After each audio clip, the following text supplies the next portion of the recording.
You're watching Oilersnation Radio.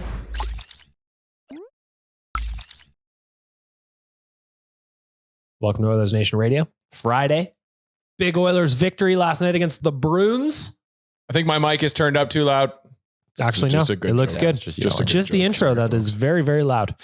Baggedmilk, Tyler, Dan, Liam. No Rick today. We lost him. He's Edmonton's Rick now. Good. Yeah, do we know why he's not here? He is probably lifting a building somewhere. He just didn't show up. We had posing the chair ready for a new picture for Rogers Place, perhaps. It is wild that he's the face of the team store. And he got a one-time discount code. And then the Oilers put everybody's faces up all over the walls everywhere now. In Ford Hall, there's people's faces everywhere. Really? I didn't even notice that last game. Yeah, I didn't notice that either. Out in the Molson Hockey House. We were sitting in there and I didn't notice that. Yeah, I didn't either. I'm actually, you know what? I got to put this down as a note talking about Jay's new ticket game. Wow, it almost made Tyler vomit on the spot. It gave Tyler flashbacks. We went to the game the other day and Jay didn't buy. Also, I bought the tickets. I just remembered that. That's a thing. That's why you almost threw up. Jay didn't buy the tickets or give me the green light to buy them till after the Canadian anthem. We were in Fort Hall and he was like, they might still drop. They might still drop. And I was like, Jay, they're singing I'm looking at Robert Clark on the TVs in Fort Hall. And he was like, nah, I want to sweat a couple of these guys out. Is this on a third party app? No, it's just straight up Ticketmaster. Oh my goodness. Yeah, didn't make a lick of sense. So were you refreshing the page, watching them? Yeah, essentially. So we went out and I saw Jay right before the game. I was like, where are we sitting? He goes, oh, we don't have tickets yet. I'm like, because the germination of the idea came when we were in Dallas. Our boy Sean Tully was waiting on tickets until right before warm-ups, and then he would buy them and go in because they would drop. So Jay, this idea has been sticking in his head for months now, clearly. And he was hooked. He was dialed into it. And then for whatever reason, his credit card didn't work. So Tyler had to buy them. Yeah, his credit card just wouldn't work. So did you end up getting face value? Oh, no, yeah. $46. Yeah, so there were 6 of us that got in for, I'm going to pull up my receipt right now. Yeah, but $46 for a ticket. So it ended up working. Those ones we ended up sitting at in the hour that Jay was watching them went from like 85 down to 46. So he saved the company money, which is good. Good for Jay. But he was not letting us see warm-ups or anything. We were waiting until the very end. I thought we were going to have to wait till the intermission before we got in there. Yeah. He would have if he could have felt like he got a good deal. Yep. Finally got outvoted and we had to, Tyler had to buy the tickets. So thanks for that, Tyler. Appreciate that. That was a nice night on you. Very, very nice. I forgot that I would like that money back. Anyway, we're going to start off the podcast with a delicious debate for our friends at Odd Company. Nation Network is proud to partner with Odd Company to bring you the all-new Nation Beer, the Nation Beer Everyday Lager. It's perfect for the next big game. 2 games this weekend. You got San Jose tomorrow. You got Ottawa on Sunday. And I feel like you can use some refreshments because let's be honest, you're probably not going to work next week anyway. Come on. That Christmas elf, he'll get you. And he's going to drop a fresh Nation beer in your hand. Go to either of the 2 Odd Company locations here in the city or go to liquorconnect.com. They've got a little search there where you can buy Nation beer at a liquor store near you. Tyler Yaramchuk, what have you got today for a delicious debate? Well, I know we're going to break down the game that happened last night against Boston and all that good stuff. But today at practice, the Oilers did something that they quite honestly haven't done in feels like a calendar year. Seems like it. Yeah, Bouchard and Ekholm broken up and we got new D-pairings. They are now Darnell Nurse with Evan Bouchard, Matthias Ekholm with Ty Emberson, and Brett Kulak with Troy Stetcher. So your delicious debate is, what do you make of the new combos? I'm confused. Why? Because I don't know that the defense had been playing poorly at all outside of probably the Florida game. So I'm guess I'm a little bit confused. I felt like there was some tendencies creeping in at the start of that game that made me think that we were going to see a repeat of the Florida game. Well, the first period I tweeted, I think it was arguably one of the worst periods they played all year. I think it was just one of the worst periods of hockey we've had to watch all year because Boston would just cough up the puck. Edmonton would take it, make one pass, then the second pass would just get picked off and then Boston would go dump it in. And I just felt like we were stuck in that loop for the first 40 minutes, honestly. When Troy Stetcher backed off of Mark Kastelik, I said, uh-oh. Yeah, that was bad. We were in trouble when their goon is looking like he's dangling the entire team. We're in a spot. Yep. So I like it. I liked the shift that you saw even just in the game last night. Before I just like to change up on the defense and give them something new to look at. I want to add a caveat. I'm not offended by them by any point. Although I did really like Nurse Kulak as a pairing together. I wish they would kind of stay together. Nurse Bouchard, in my opinion, has the door open for a little more chaos. And that's not a shot at Daryl necessarily. It's just, I think that he's got a much steadier partner in Kulak that is more defensively aware and sound than an Evan Bouchard. So I don't know. I think Nurse is playing so well right now. I think it's more of a credit to him going up with Bouchard rather than being like, oh, we need Bouchard to make Nurse better. You know what I mean? I think. I don't think it makes it better. I think like he's going to have more to do in the defensive zone. I don't know. I think a lot of the Bouchard's problems come from, and Ekholm's problems, that pairing in general, come from like breakdowns in the offensive zone that lead to like rushes against the Oilers. So I think having Nurse there, who's easily the best skater on the blue line, could actually help Bouchard in that perspective of it too. Like that, I think back, and this is not happening often to Ekholm by any means, but that Sam Reinhart goal the other day, Ekholm fell down and he wasn't skating very well in that moment too. So maybe it just like takes Ekholm away from like those kind of tougher matchups, I guess. Give him a bit of a break over the weekend. Tyler, what's your make of it? I honestly love it. Like looking at the Oilers schedule for the next little bit here, it's pretty soft. You have some very winnable hockey games and they're playing great right now. They're back to looking like a true cup contender. The bounce back that we all kind of expected would come when they're struggling early has happened. Yes, if you're the Oilers, you want to win your division. You want to get the highest seed possible. You want to have home ice for as long as you can in the playoffs. But I also do think you can look at the schedule, say pretty soft matchups. If we are ever going to experiment with something new, you are not going to get a better time to experiment than right now. So do it. And hey, come playoff time, you never know what's going to happen. Like I made this point on a podcast a few weeks ago, like Henrique Brown and Janmark were so good in the playoffs together. And maybe this doesn't make my point, but they played like a minute together in the regular season. Right. And then they got thrown together in the playoffs and it worked. On the D side, I don't know if I'm confident if you need to mix things up, going to a pairing that's like never played together. If Ty Emerson's never played with Matthias Ekholm and you run into injuries and all of a sudden you got to do that, I'm way more confident if I can go, you know what? They played 6 games together in December. They have 150 minutes on the ice together or whatever the math ends up being. And I feel confident in that. So I like experimenting, especially when we don't know what the trade market will look like ahead of the deadline. There's not like this group of super defined potential targets for the Oilers. Try something new and maybe it changes how you want to approach the deadline. Yeah, I like that thinking. You don't want to have to be talking like this, saying Bouchard and Ekholm haven't been separated for an entire season in the middle of the playoffs.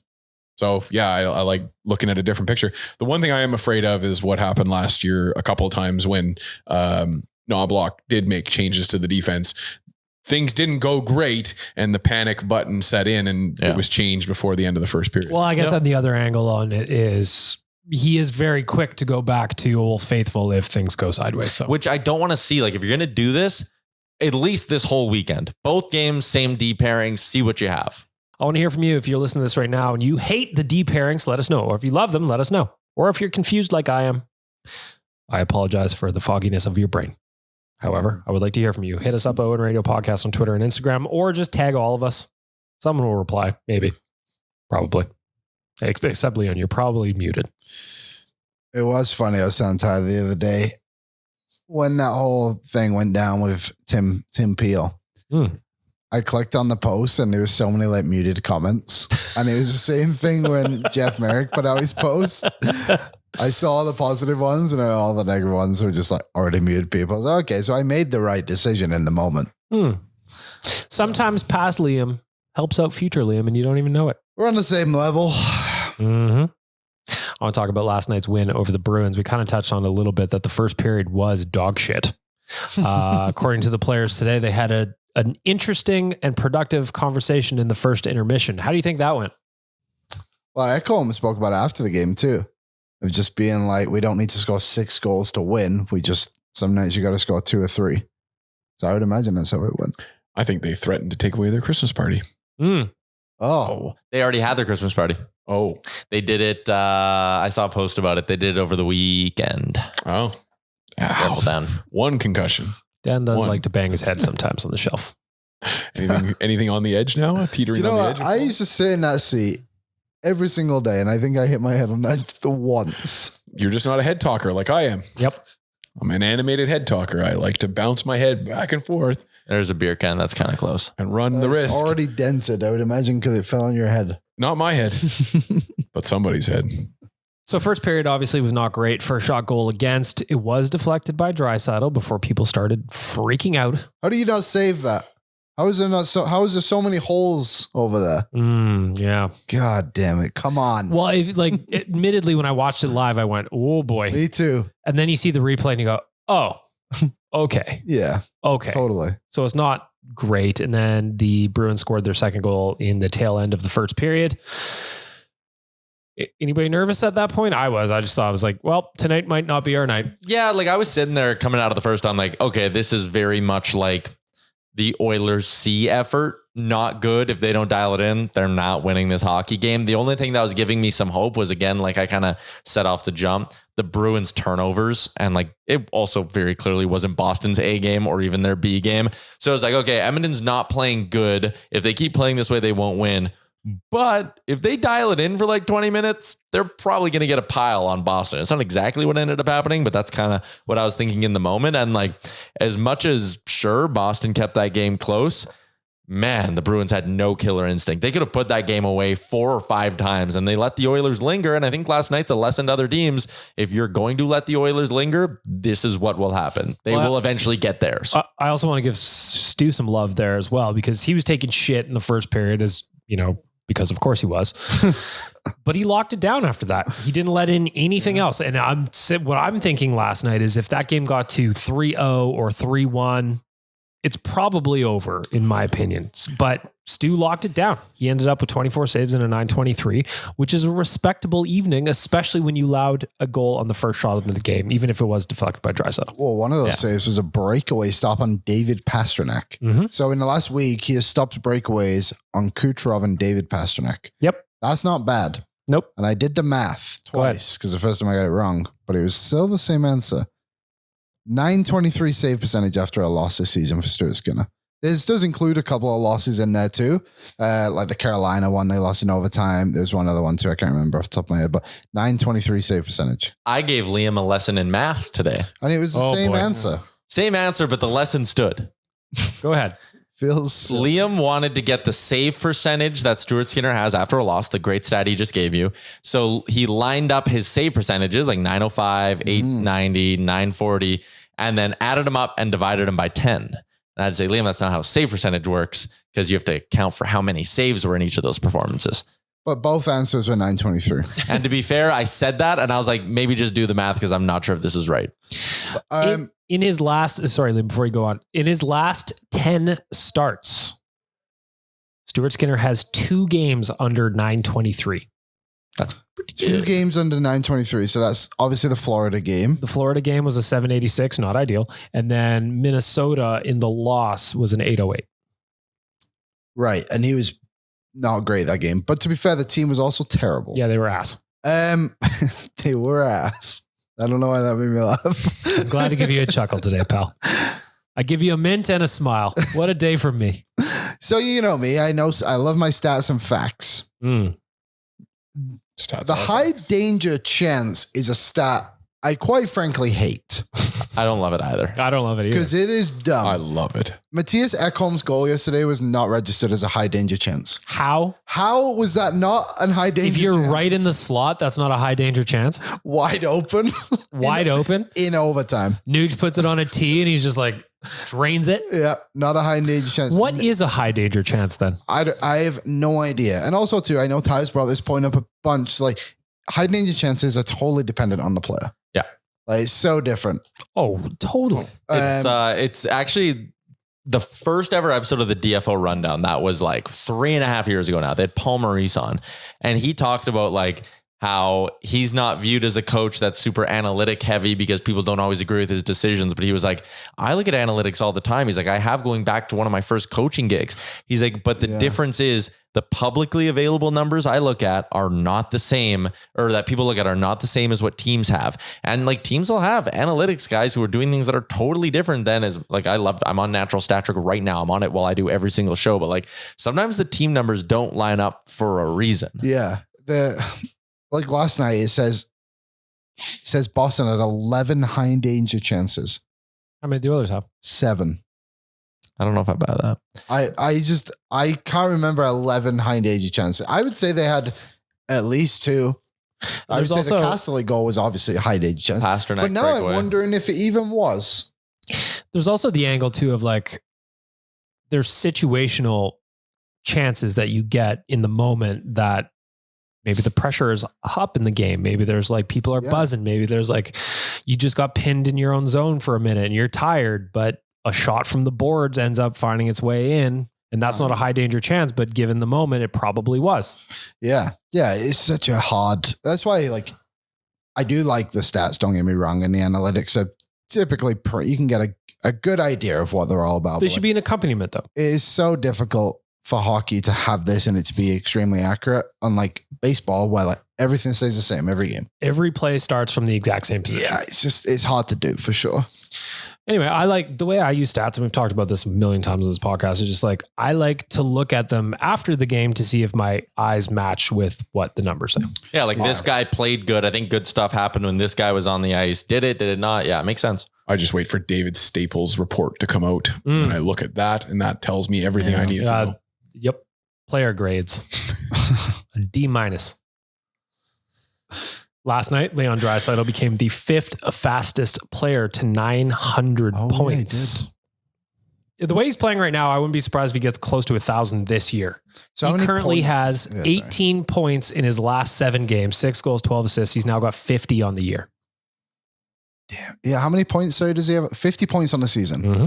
And he needs 100 to get to 1,000. And we have how many games left? Last night was 31 or 32. So that's that. It's a stretch, but like, listen, he's going to get closer than people probably think. And I think he should be in the Hart conversation.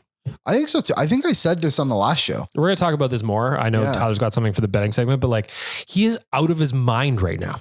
He's unbelievable. His point prop on Bet365 is the best thing ever. 2+ points. Plus 120 last night for 2 points. He had 3. Quietly got awesome. 3 somehow. Last night, that 900th point, by the way, passed Ray Ferraro for 129th all time in NHL history, moved him into a tie with Tony Amonte as well. He is only 15 points back of teammate Corey Perry. Wow. Corey Perry, I wonder if he would get to it. He probably won't get to 1,000, will he? No, he not played 2-3 more years.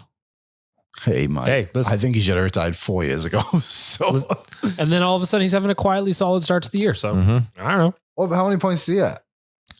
Give me a sec here. I'm on the right website. I could do it too. So Leon, like I said, he's got 50. He's leading the team currently. Then it goes McDavid, then Bouchard, then Nuge. Yep. Where are we at? Corey Perry has 10. Corey Perry's got 10, 6 goals, 4 assists. So not bad production from a fourth liner, given that he is older than the game itself. So he's on average for just shy of 30, which would put him at 945-ish. So you got at least 2 more years after this at that same rate. He might play until it becomes very obvious that he's not doing it. Yeah, maybe. Yeah. Anyway, shout out to Leon, 900 points, no joke. I love watching that dude play, especially when he's in warlord mode like he is right now.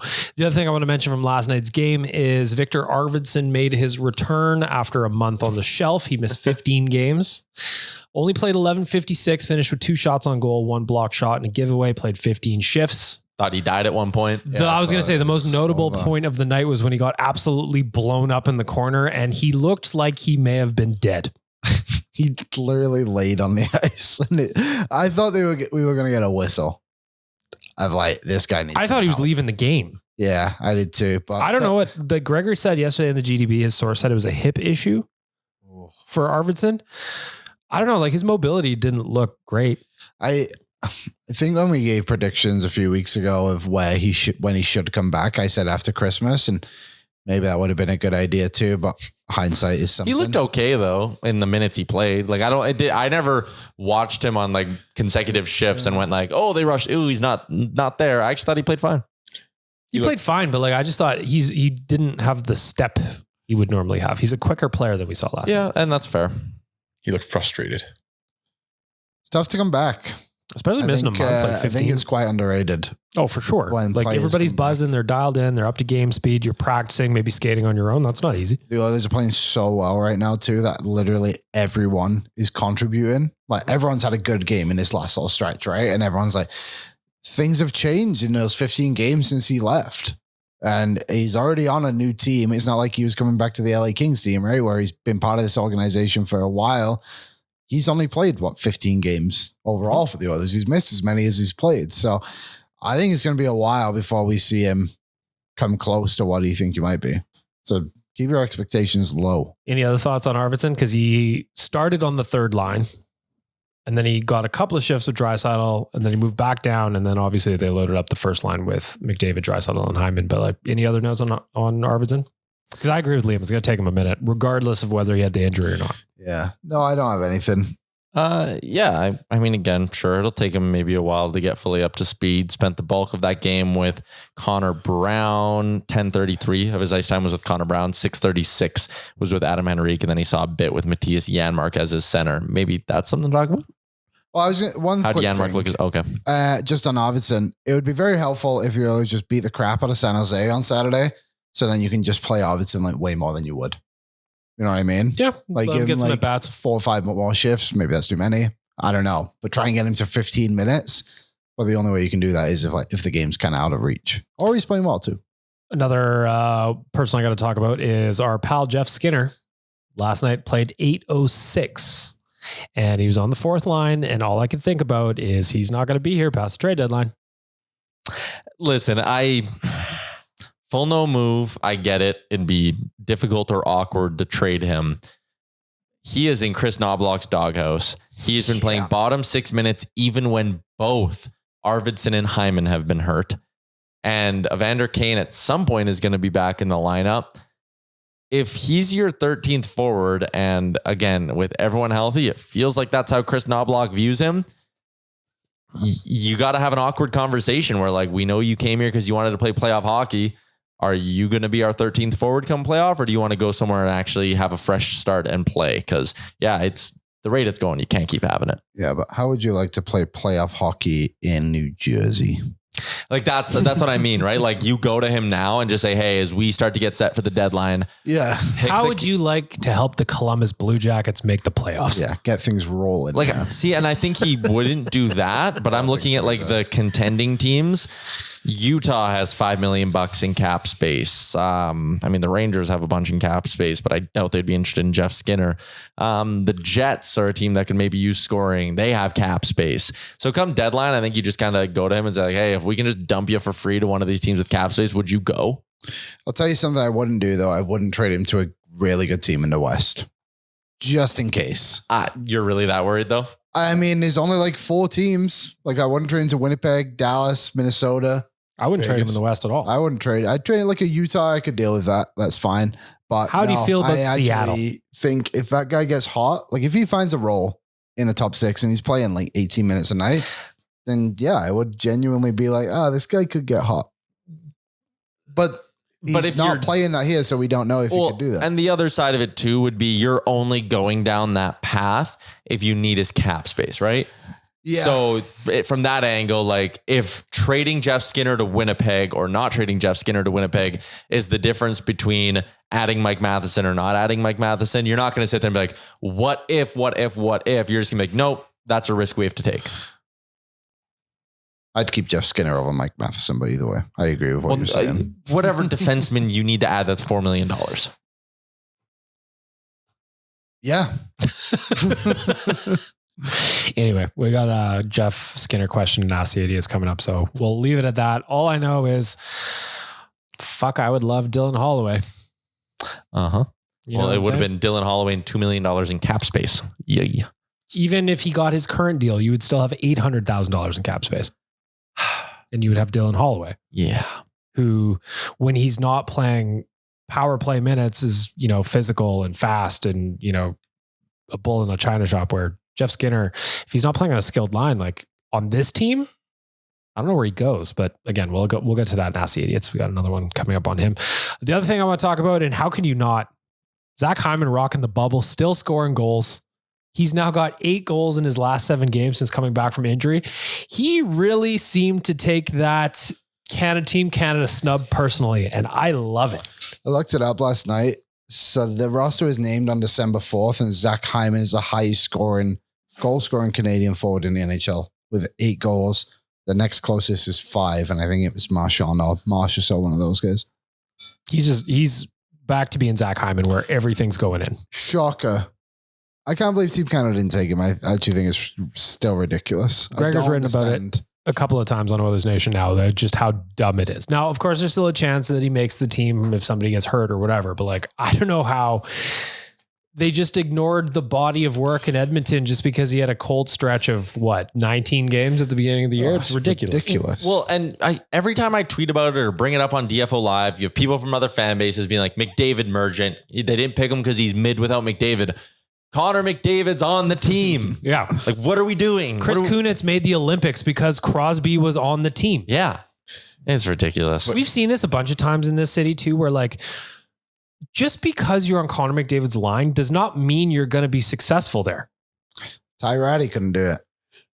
Arguably, the Chris Kunitz thing does go against you, just because the Kunitz experiment didn't work at the international level, and then they couldn't find a place to put him. But I don't think I also think Zach Hyman's better than Chris Kunitz. That's what I was just going to say. I don't think it's even the case with Chris Kunitz, where Kunitz was literally the handcuff and had no business being there over a Taylor Hall. But Zach Hyman has 50 goals in the league 1 year ago. Yeah, just to add to that, Chris Kunitz's career high was 35 goals with the Penguins, and that was the season of the Olympics. So I fought that one pretty hard myself. Yeah, that was nonsense to bring him in, but I got what they did. I understood why they did it. But again, if you announce Zach Hyman as a member of this Canadian team, you're not saying it's because he's with McDavid. It's because he had a 50-goal season the year before. And now, like where he's at today, even with the cold stretch to start the year, his goals per game, if you extend it over a full year, is another 35-goal season. I think also the other part of it too is while Hyman has obviously benefited from McDavid, but it obviously goes the other way too. Of course. Like McDavid's 3 best seasons have come while Zach Hyman is on the Edmonton Oilers. It's not that much of a coincidence. It's pretty obvious why they play well together. Zach Hyman has figured out where Connor needs to be, or needs him to be. Yeah. And he goes there and it works. It clicks. Like you said, Ty Ratty couldn't figure it out. There's still time though. As we saw that color chart, Draisaitl is the reason that McDavid. Yeah. Yeah. Draisaitl blue, McDavid red. Without McDavid, what would Draisaitl? What would McDavid be? Something to think about. McDavid from Team Canada, put on Zach Hyman. Dissolved. Think about. We did it. If Draisaitl wanted to become a citizen, he could, right? He's lived here long enough. Yeah, I think so. He could. Yeah, could. I'm assuming he's a resident. Turn your back on Germany, Leon. No, I'm just kidding. Don't. I would imagine he's got a residency. But because he's played a game for Germany now. Oh, yeah, the double IHF. He couldn't flip. Yeah. Can't change the country. It's too bad. Unless you're we're workshopping an idea here. Maybe we can. Yeah, I'll keep that. All I know is that Leon Draisaitl is going to come back from wherever he goes, and that 2-week break is going to be very tanned, very handsome. Where do you think he'll go? Where's that place they always go? Cabo? No, it's the other place. They go like down to one of the islands. St. Lucia? Yeah, they go to St. Lucia for sure. Is that it? Yeah. Maybe I'll go. Maybe they'll go some wedding planning over in France. Oui. You know, you should send somebody from the nation to every one of those destinations. I'll go. Just in case. Nation TMZ. Yeah, let's just and then he just stays in Edmonton. Fuck. Darn. Yeah. Oh, I did knock down something that time. If you need me to go, I'll go. All right, everybody. He's at Credo ordering a latte. More on this later. Oat milk? What a surprise. Wow, oat milk. Not really milk, is it? How do you get milk out of oats? Anyway, that's a different conversation. The other thing I want to... What? Looking at practice today. Goats. Nipples? Yep. I have nipples, Greg. We learned yesterday on Real Life that the delicious cheese we were eating at the Nation Christmas party comes from goats. Or halloumi. Sheep. Or sheep. One of the two. Halloumi? Yeah. God, that was good. It was so good. I ate probably 2 pounds of cheese. Oh, yeah, that would have been... Halloumi, I learned, come from goats or sheep. I don't understand why the or sheep, they're different animals. Do they mix them? Mix it. Yeah, that's mixed bag. Like when you get Tex-Mex cheese. Goat. It's a couple of different flavors. Just put a goat and a sheep in a room and whatever milk comes out, that's what you get. Yep. That's how lagers became a thing. No, that is crazy. Goat, sheep, baby, halloumi. It all makes sense. The other note today from Tony Barr, Kasperi Kapanen was not on the ice for practice. Yeah, I didn't notice anything major that happened to him. Did you? I didn't either. I think he played like the right amount of minutes. He had that really good chance in the third period where he just couldn't get the puck out of his feet. I feel like he would have been able to get a good shot away if that happened. What's interesting to me, though, is that we've talked about Kasperi Kapanen and how well he's played since the Oilers picked him up on waivers and what would happen when guys started getting healthy. And the answer was Derek Ryan came out. They flipped Janmark to center. I do have to give them credit for that. I did not think that I didn't think they were going to. we were going to see that day. To answer your question, Liam, Kasperi Kapanen played 12:35, 16 shifts. He was probably just mad that he got taken off the line of McDavid after. 12:35. Maybe he did get banged up. How many did Podkolzin play? That'll tell us. Podkolzin played scrolling 14:05. So And not that far off. Nuge was around 16:20. Nuge was 16:45. Yep. Yeah. Okay. Interesting. Looking at Kasperi Kapanen's last handful of games, he's always around 12:35, actually. His Really? high water mark came against Vegas at 14:33, but it's 12:24, 12:45, 12:25, 12:35. So I guess he doesn't play any special teams. No. He is a he's pure. just special enough as he is. He is a special boy. I mean, pretty quality waiver pickup for $1 million. He's scoring goals the way he is. He's got 3 goals now with the Oilers. Yeah, you can. Bet you St. Louis could use this kind of offense. Well, they Better have for him Cam playing Fowler as now. opposed to being a healthy scratch. Yeah, he's done well. Hopefully, he can just kind of maintain it.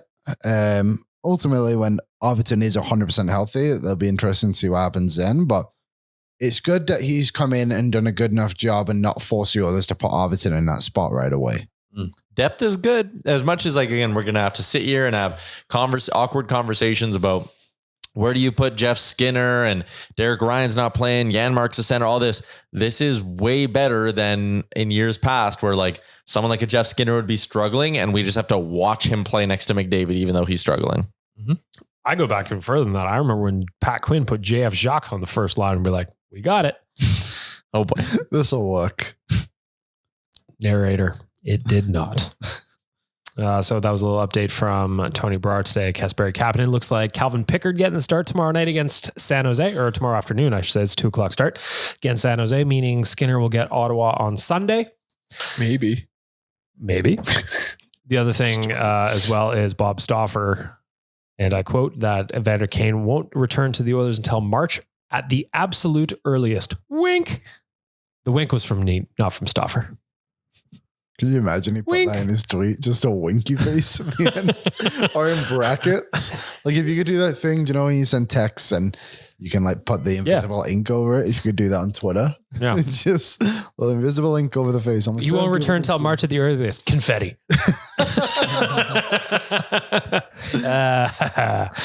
Well, I mean, it's certainly trending in like, because is he not?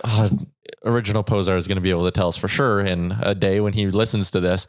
But like at some point he becomes eligible for a conditioning stint. That's what I thought too. So if we're sitting here and it's like the Oilers now know it's March 12th is the earliest he can be back.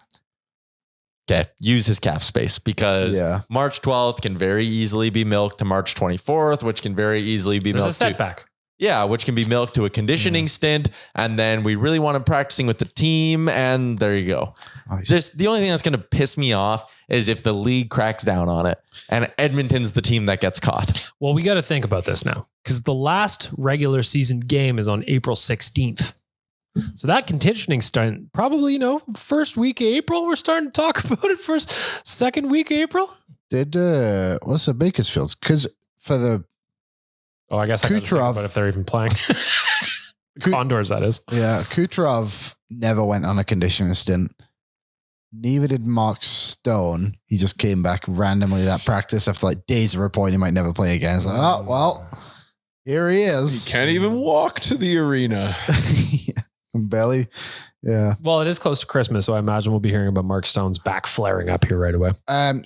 the Condors basically have the same schedule as the Oilers. Well, isn't that They actually have a ton of games in April. wink? So when was the Oilers' last game?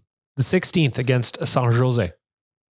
So, yeah, they play. The problem is they're on the road a lot. They are. I can't imagine Evander Kane is taking many buses to San Diego, Coachella Valley, Abbotsford. Listen, They fly to Abbotsford. Evander Kane. I don't think they do. loves I the think bus. they bus. Really? I think pretty From sure. Bakersfield yeah. to Abbotsford? I'm sure they That would bus. take like 2 days. No, it wouldn't. Hang on, I got the haul. technology here. I'm sure they 16 bus. hour For bus Bakersfield, California. Okay. And where do we want to go, Google? Let me tell you. We're going to go to Abbotsford, BC. Survey says, The suspense. well, our internet is not very good. What? That is a healthy bus ride, boys. That is a 19-hour and 20-minute bus They ride. are not bussing. I said 18. I mean, we could also find the answer to this very I'm Google it. What would it be? AHL bus rule? I would love. I'll just text Holty.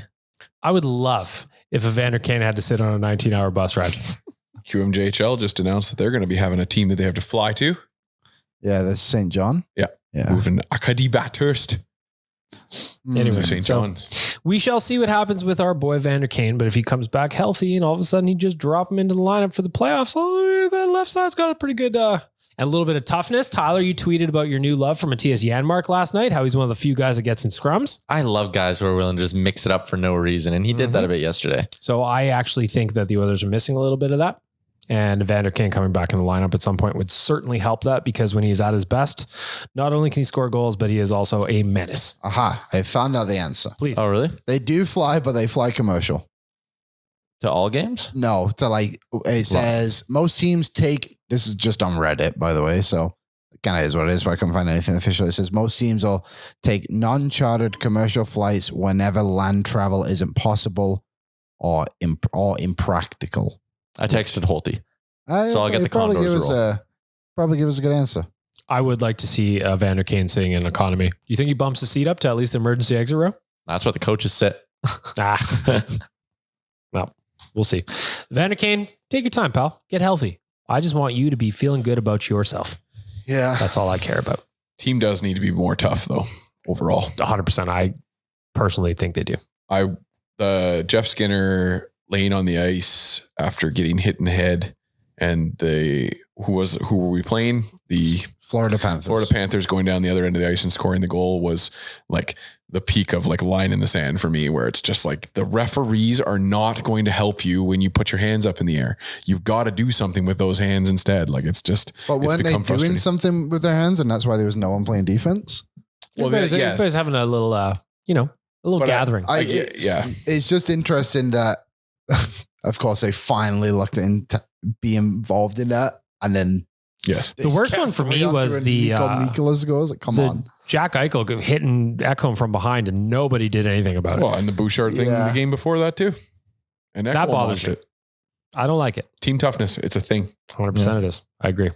Just working through the rest of the news here. Oilers prospect Paul Fisher named to the American team for the World Juniors coming up next week.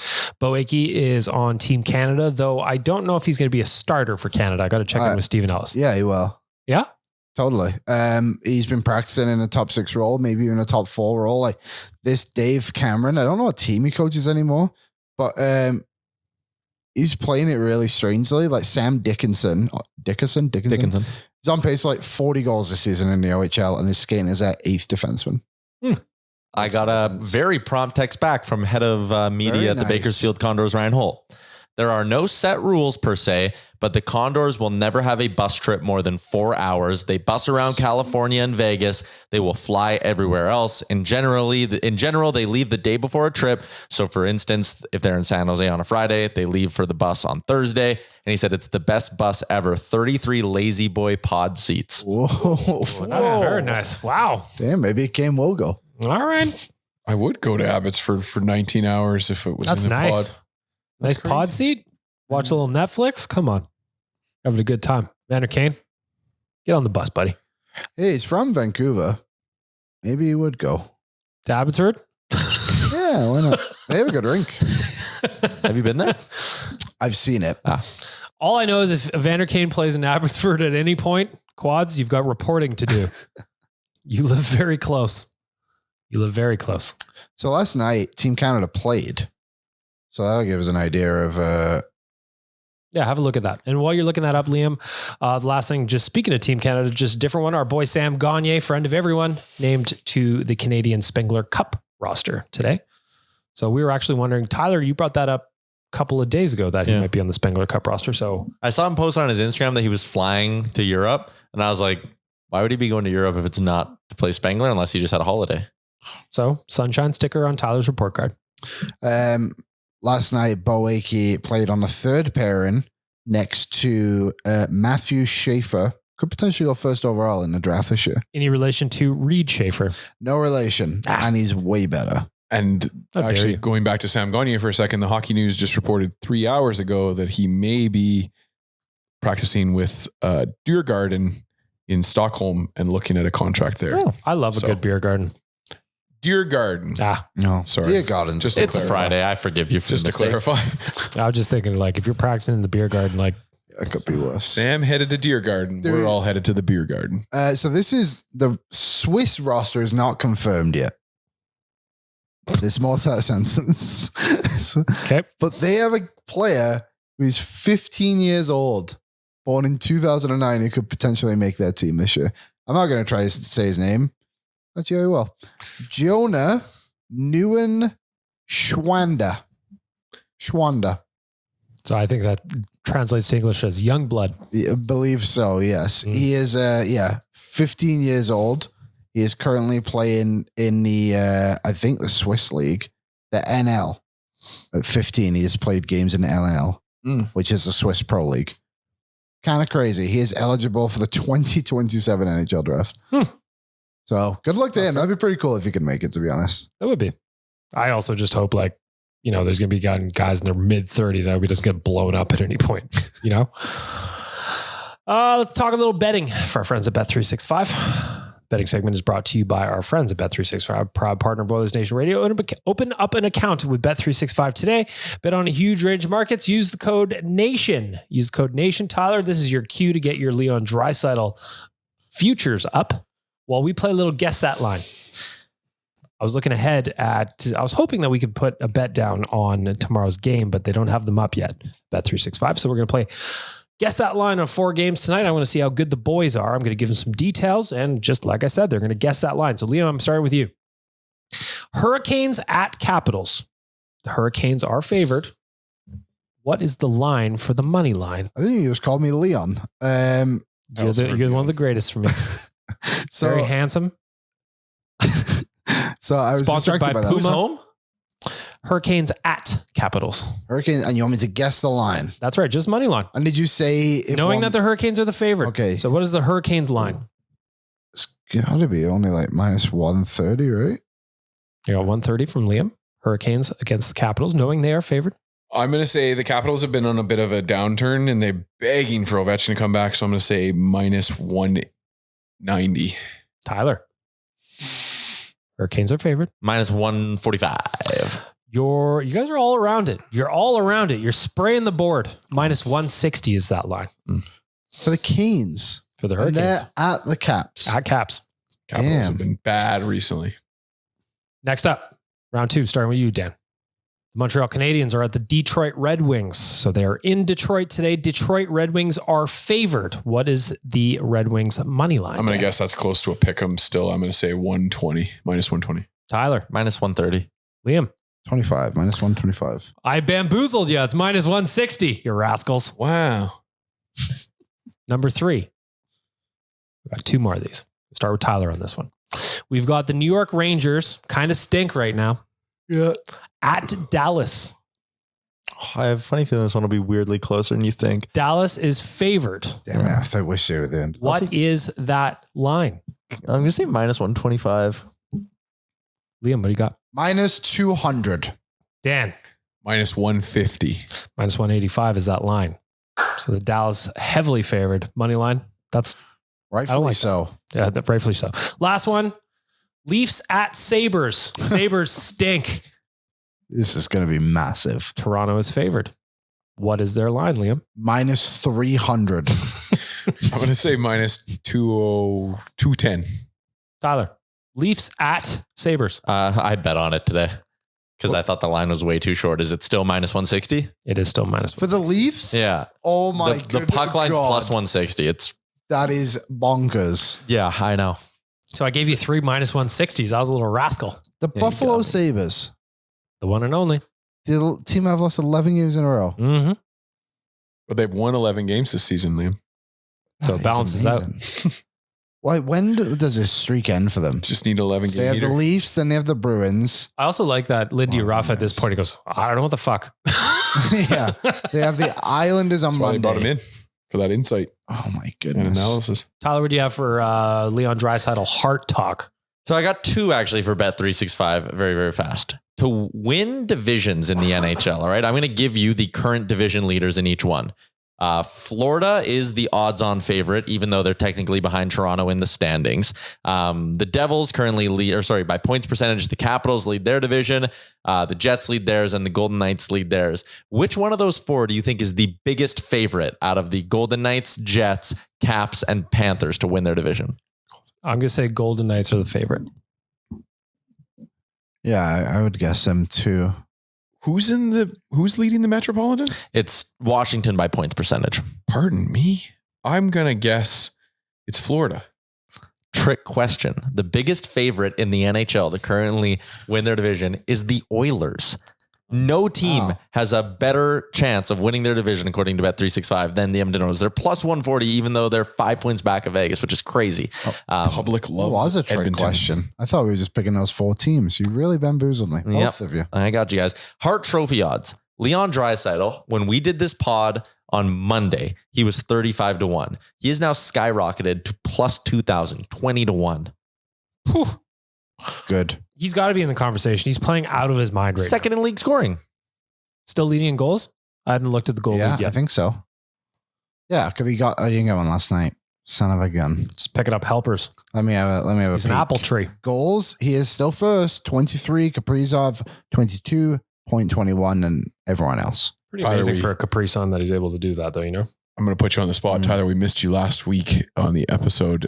How many saves in a row does Skinner need now Oh, shit. to get back to square one after that Florida game was why we were talking about it. Ooh, yeah. That one really threw a wrench in Tyler's You were math so here. close. I We were know. within like 23 saves in a row. So he's he's at a- currently at an 893. Yeah, so which is 527 divided by 590. By the way, I do nothing but guess and check for this. So let's say 35 saves. So 35 puts him up to 562 saves on, what did I say? I said 35, right? Yeah. On 625 shots. Damn it, that's a divide, not an add. Divided by 625. You got the new Apple update? You can just delete that. 35 saves would put him up to an 899. So I think 37 saves. so then he would probably need 40, which would be 567 divided by 630. Yes, 40 saves would put him at a dead on 90. The big guy is smoking hot. Yep, math guy. 40 Math guy. saves in a row. Meanwhile, Calvin Pickard, who is likely to get the start tomorrow, he's rocking a 901. Our Cal Pal. Or our Pal Cal. Parkel Our Cal Pal. plays on Thursdays. Yep.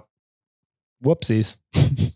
Let's do some Ask the Idiots questions here, boys. I've got 3 for you today. Ask the Idiots is presented by the Nation Vacation to Vegas. We are going March 30th to April 2nd. We are going down to Las Vegas. We are going for a Nation Vacation. We are going to have a blast. We are staying where, Tyler? Circa on Fremont, home of Stadium Swim. If you want to be convinced or if you need to convince someone to come on this trip with you, Google a picture of Stadium Swim. That'll do it. The other angle that I would like to present, in addition to Stadium Swim, is that we're going to be in the Stella Artois Lounge. Get out of here, Liam. The Stella Artois Lounge, where everything is all inclusive in there. So your drinks and your food. Come on, join us. NationGear.ca. Get your trip booked. It will sell out. I promise you that. Also, on April 1st, average highs in Vegas of 26 degrees Celsius. Pool boys. Historically, 26 degrees is pool weather to me. Pool boys. Question number 1. Tyler Remchuk. You are Kris Knoblauch. Put your Knoblauch hat on. get a haircut, dye your hair, sweep it back, set your watch to it. What the hell are you doing with Jeff Skinner moving forward? That one comes in from Kevin.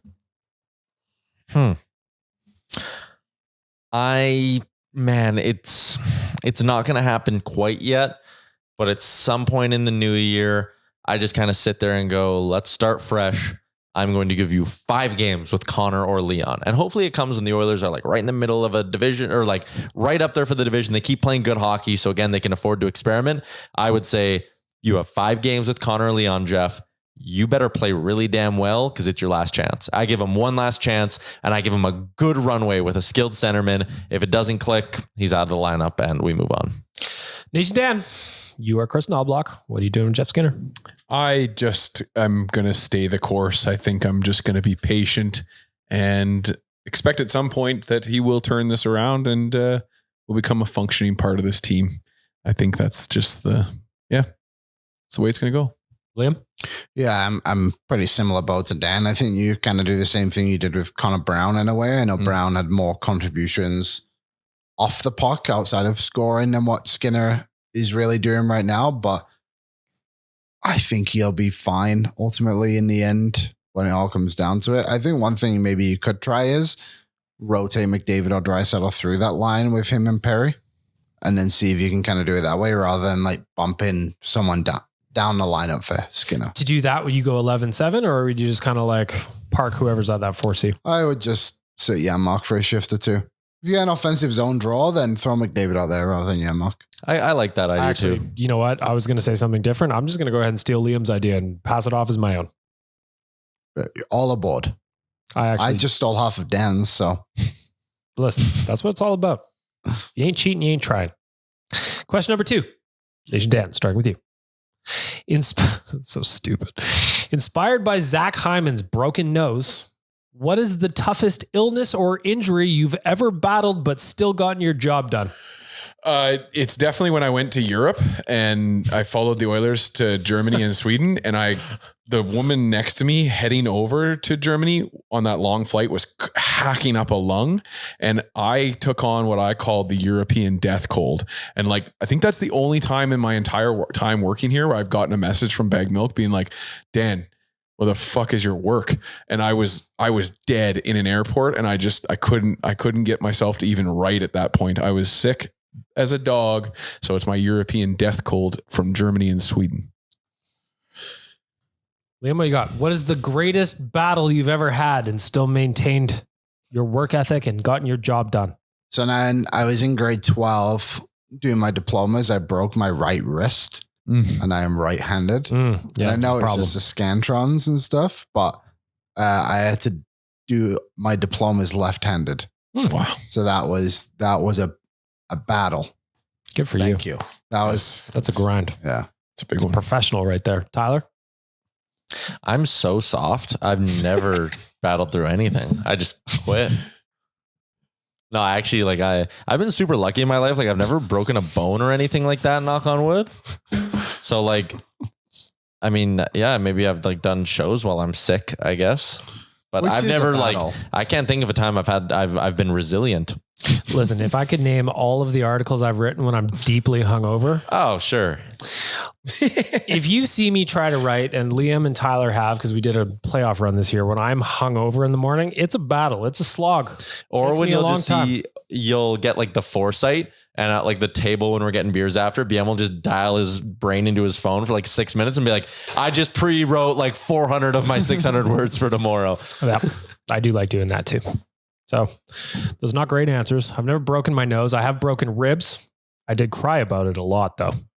Ribs would be brutal. It's not fun. How about Marchand before the game saying that that's not even that big of a deal through his 5-time broken nose? Gross. Real gross. If you missed it, Zach Hyman said it sounded like a bag of chips, which is, I was just eating chips in my meeting with Dan before the podcast. And as I was eating them, I was thinking about his broken nose, and it kind of ruined it for me, if I'm being honest.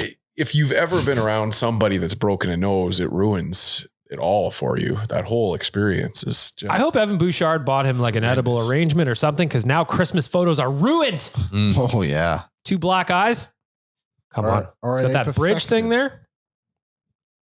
Whatever you call that thing. Is Oh, bandage? that all it is? It doesn't keep it straight. Oh, it's like a A splint? Yeah. of sorts. Final question. Liam, you're up. All right. Which game is more of a trap and why? The San Jose Sharks or the Ottawa Senators? I don't label either of them as like the Senators are playing really well right now, but they're in a playoff spot. I find it hard to label that as like a trap game. So I will say neither of them because I think the Oilers are done losing to bad teams in poor ways. Tyler, which is the bigger trap game? Back-to-back weekend. It's the Sens. I think you beat the wheels out of San Jose and then you just look ahead to the Christmas break one night too early. Dan? Yeah, I looked at the schedule. I think it was last Tuesday's episode where it's like the Oilers against San Jose after they lost to them and Woodcroft got fired. They pumped them twice. I don't think they're taking San Jose lightly. If there's any team that's going to beat them right now, it's the Senators just because they are hot. But I don't think the Oilers take them lightly necessarily. But that's probably the more trap game. To me, the answer is the easy one. It's the Senators, and it's exactly for what Tyler said. That is the last game before the Christmas break. They are thinking wherever they're going. Damn, the Sens have a crazy schedule right now. So they're obviously currently on a Western road swing. And then the Christmas break comes. Then they go to Winnipeg. Then they go to Minnesota, Dallas, St. Louis, and Detroit. And then go back to Ottawa. So their next home game is until January 9th. That's a shift. That's a long, and they've already been on the road for 3 games. Yeah. If you want to join in on Ask the Idiots, just slide on into my DMs. The boys don't see these questions until we record. They give you their first answer. DM me anytime about anything. Actually, don't do that. I take that back immediately. Don't DM me about anything. Let's wrap up the podcast with some hot and cold performers here, fellas. And they are for the one and only, the great, the wonderful Great Clips. With more than 4,400 hair salons throughout the United States and Canada, Great Clips is the world's largest hair salon brand and the official hair salon of the NHL. Salons are locally owned and operated and open 7 days a week. Your time is valuable. Use the Great Clips check-in app, see the wait time, check in on your phone, and get your haircut when you want. For more information, check out greatclips.com. Great Clips! It's got to be great. As we do every single hot and cold performers, we start off with our veggies. I'm looking at Liam. He's right in front of me. Your cold performer of the week. My cold performer of the week goes out to the nerds of the Superman. So the Superman movie trailer came out. Oh, yes. We were talking about that. Yep. And it was just unbelievable. The comments, like people being like, the color's so different. I thought they look good. Come on. Is this what we're doing? But the most annoying part about all of it was all my Twitter For You page was just people being negative about it. It was so irritating. So your phone's listening to you. the nerds. Oh, that's cold. Can I just add, Liam, who hockey for a living, Yeah. will mute the word mute the name Connor McDavid if there is a slightly Yeah. unfortunate narrative or something he finds annoying. I told you to mute Superman. You're like, can't do that. I need the new trailer came out. I needed to see it. But you will mute Stuart Skinner for a week. Yeah. What if Superman really shows up and then he missed I actually out? think the trailer looked good. I did What do you too. think about that, nerds? Yeah. Put that on my phone. Nation Dan, you're up. Cold performer of the week for our friends at Great Clips. I'm just going to give it out to any of the Canadians that are buying into this 51st state nonsense. Oh my God. If you are living in this country right now and you think that that's a good idea, you need to get real. So you get my cold performer of the week. We have been hoodwinked, bamboozled, led astray, run amok, and flat out deceived. For some reason, Waz is staring at me intently through the glass right now, and I don't like one it. of them. I don't He knows like he's it. a cold performer. You Just might give me, dumb. I'm giving Waz a cold performer for how he was just staring at me just now. Oh, that's cold. Tyler, you're up. Cold performer of the week for Great Clips. You remember back during the Edmonton Oilers playoff series against the Dallas Stars, there's the guy who sits behind the glass in Dallas with the sign that says bang. Yep. Right? bang glass guy. Have you guys heard the update on him? No. No. Well, this will be What's great. he gone up to? Can I read you his statement? Please. Or the statement that was released on his Twitter. On November 3rd, Nick was involved in a minor car accident. When police arrived, they discovered an active warrant for a probation violation stemming from a previous DWI, driving while impaired, offense. Unaware of the warrant due to a communication breakdown caused by the unforeseen death of his attorney, Nick was placed under arrest. He is currently serving his sentence at the Gateway Foundation Correctional Unit in Wilmer, Texas, with a scheduled release date of May 25th, 2025. Whoa. So he's in jail for for like 6 months. He's in there for a So minute. I did yeah. see that Damn. statement just from logging into Hockey Fights. Had no idea who Nick was and why I was seeing it, but there you go. He's the glass banging guy. So driving while impaired, don't drive drunk. He's my cold performer of the week. That's a joke. That's an absolute joke is what it is. He's very annoying. My favorite moment of his was when he scheduled a Game 7 tweet after the Oilers beat the Stars Oh, Game yeah. 6. That was awesome. It was like his suit dry cleaned and he was like, can't wait for Game 7. I was like, what? My cold performer of the week is Babe Ruth. You know why.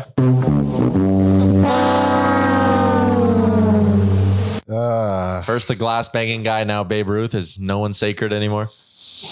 Not to me. Not to me. Let's wrap up the podcast with some positives, shall we? For our friends at Great Clips. Tyler Ramchuk, you're first. I'm going to give it to NHL marketing, actually. I know we kind of rip on them a lot, but they've released 2 bangers of commercials so far this season. We had the Gen Z one early in the year with McDavid, Bedard, Hughes, and then Crosby at the end. And the one that I saw last night, I know it's been out for a few weeks, the tipping one with all the goalies. If you haven't seen it, look it up. It's hilarious. Shout out to NHL marketing. He's a hot guy. It's a good one. I have to go back in the tapes. I'm having deja vu. Did you do this like 2 weeks ago? Did you say the NHL marketing or maybe it was Rick last week? Might have I been. said last Anyways, week I had 3 written down and this was one of them. So I saved okay. it for this week. Got it. It is a good commercial. It is unreal stuff. It's a good commercial.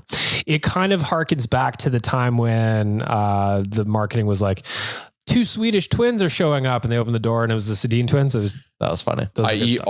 all of the hockey Instagram accounts summer content. Yes, that's correct. That is correct. Nation Dan, you're up. Hot Performer of the Week for our friends at Great Clips. Well, this week I was able to attend my first hockey game since the Stanley Cup Finals last year. Got to see the rematch of the Panthers and Oilers. I went in a Santa suit, and I was actually lucky enough to run into this gentleman. His name on Instagram is the real _Buddy the Elf _Hobbs, and his stick at the game was just, I think, hilarious. It was I saw that guy a few real times. good stuff. Those costumes, he's been in my DMs afterwards. Those costumes are actually like made and tailored right to what Will Ferrell had on the show. He runs in marathons. He runs all over the place and tries to raise money for different things. So Buddy the Elf from the Oilers game gets my Hot Performer of the Week. Also, honorable mention to the Grinch costume that Banjo guy wore. I think it was last night's game. It was last night. He really went out all out on that one. Question about the Grinch. Go ahead. Is that his name, his job, or his ethnicity? All 3. Yeah, yes. Name. Yes. So his name is the Grinch? Yeah. But why the then? It should just be Grinch. Just be Grinch. It's just like Arkell's. Well, they call him Grinch, But the in reverse. show. Okay. Continue. I think his ethnicity is green. Wow. He's a green man. I don't He also see lives in a snowflake, so Maybe I'm reading too much into this, is what you're saying? yeah. His job is general tomfoolery. Wait, So he is- lives in a snowflake? Yeah. No, he lives up on the mountain. Yeah, in a snowflake. Do we know that for sure? 100%. The end of the Grinch is them zooming out from who? Which version? The Jim Carrey version. Oh. Is them zooming out of. Well, that's not the real one. Yeah, it is. No. He lives in a cave on Mount Crumpet. Which is on a Grinch. You live in a house on Which is on the Earth. It's the Grinch. same thing. Which is on a snowflake? So the Whoville universe exists on a snowflake? Yes. in Jim Carrey's version, What's the other one? Dr. Seuss. No, I recognize. We're talking about Is the movie. Whoville on a snowflake? But there's yeah, also it a does. new movie. Correct. Liam's right. Yeah, the end of the movie is them zooming out from a snowflake. Yeah. This is nonsense. Liam, please, your hot performer of the week. Are the Who's a parasite on snowflakes? Essentially, Sounds that way. yes. They're a bacteria, it sounds like. What the heck is happening? My hot performer of the week. Probably the research I've been doing on saving my houseplants. I've been turning You have things some death around. at the house? Yeah, Yeah. I had a bit of a tough one the other day with my, I don't even know, I can't remember what it's called. It was difficult. I literally went upstairs and I'm not sure how this is a hot performer, to be honest. And there was just 5 leaves just on the ground, like brown. And I'm like, oh, that is not good. And I picked it up and a massive one just fell off right in front of me. I was like, well, that's worse. But now I figured it out. Feeling hot, hot, hot. Feeling hot, hot, hot. What was the hot performer? I gotta. Myself for saving it. I also follow up. How are the fish these days? Chilling. Okay. They're very cold. They've been gone for a while. No, I'm kidding. They are thriving. All right. They live in. We had a moment in time there. They're doing so well. I might be able to sneak another one in there in the. We'll I'd like to see you try. Yeah. My hot performer for great clips. I want to give a shout out to a guy on the Oilers subreddit. The username is kboots09 for his Jack and Louie bingo card that he posted up yesterday, which is very, very funny. Let me just run through some of these for you guys. Obviously, if they say something, you mark it off on bingo and you're playing. So we got, it's turning into a beauty. It's a boosh bomb, pulsating hockey, caroms off the boards, down the stretch. The team is up by a deuce. There's just all kinds of Jack and Louie-isms in here, and I thought it was very funny, and I think that we should probably play it at one time. So shout out to you, kboots09. Gave me a good chuckle this morning. It's getting hot in here. I might do that tomorrow. Why not? Why not? Let's wrap up the score. Let's wrap up the score prediction tomorrow. San Jose Sharks, 2 p.m. matinee. Liam, your score prediction. I'm gonna say it's gonna be a big one. I think the Oilers will win like 8-3. Yeah. They are playing Gorgiev at the end of the day. 6-1. 8-2. I'm going to go 7-1. Touchdown converted in the final moment of the game. Well, there's no mercy. Have a great weekend, everybody. What's up, Nation citizens? If you like that video, then you need to be subscribed to the Oilers Nation YouTube. Podcasts, live shows, exclusive interviews, and analysis. Everything you need from your favorite voices at Oilers Nation. And you don't want to miss any of it, so hammer that subscribe button.